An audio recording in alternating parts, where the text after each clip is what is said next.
আসসালামু আলাইকুম দাদা। ওয়ালাইকুম আসসালাম। আজকে আমরা কই যাইতাছি দর্শকরা একটু জানাই দিন। আমরা যাইতেছি আজকে সিনিদির জাল টক মিষ্টি চা খামু যায়া। আপনি শুনছেন কইছো ওইখানে যে টক জাল মিষ্টি চা দেয়? এই তো মানুষের কাছ থেকে শুনি যেখানে বলে অনেক ভালো। তো খায়া দেখি কেমন লাগে। তো দর্শক আমরা যাচ্ছি, দেখা যাক।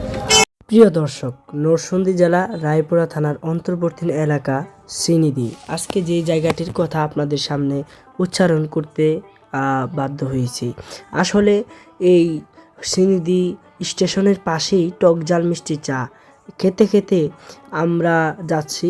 তো আসলে এই চাটা খেতে যাওয়ার বেলায় এই অপূর্ব রায়পুরার পূর্বাঞ্চলের যে দৃশ্যটা দেখতে পেলাম অসাধারণ। আসলে এই রায়পুরা এবং আমার প্রিয় মাতৃভূমি অসাধারণ অসাধারণ, কিছু বলার নাই। চলুন যাওয়া যাক। এই যে আমরা যে বলছিলাম সিনিতে যে দোকানটা, এই যে ইডুসি দোকানটা, এখানে টক জাল মিষ্টি বিখ্যাত। এখানে আমি তো শুনছি মানুষের কাছ থেকে দিয়ে আজকে খায়া কেমন লাগে। আজকে আমরা খায়া দেখতে দেবো এবং অসাধারণ চা আমি আর খাইছি আগে। তুমি তো খাইছো? আর দর্শকরা করে দেবেন আজকে সারা ভালো লাগে, তারাও ইনশাআল্লাহ আগে খায়া নেই, দেখি কেমন লাগে।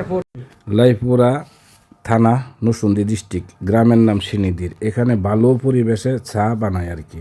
আমরা শুনছি টক জাল মিষ্টি চা এখানে খুব ভালো, এই জন্য আমরা কাহাবাতি যাই সেখানে চা খাওয়ার জন্য। এখন চাটা খেয়ে নেই, দেখি পরে আপনাদেরকে জানাইবো যে চাটা কেমন হয়েছে। বানানো অনেক সুন্দর পরিবেশ, পরিষ্কার আছে, অন্য অন্য চা হোস্টেলের মতন এমন নোংরা না, ভালো পরিবেশ। আমাদের প্রতীক্ষিত সে চাটা আসলে খাবার আগে একটু দেখে মিষ্টি না টক? টক জাল মিষ্টি পুরোটা পাবি না একসাথে আলাদা আলাদা করে আলাদা আলাদা। তো দর্শক আমরা কিরকম বিসমিল্লাহির রহমানির রহিম।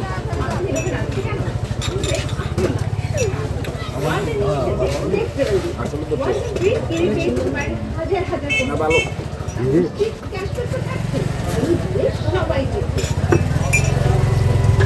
না, সাউন্ড একটু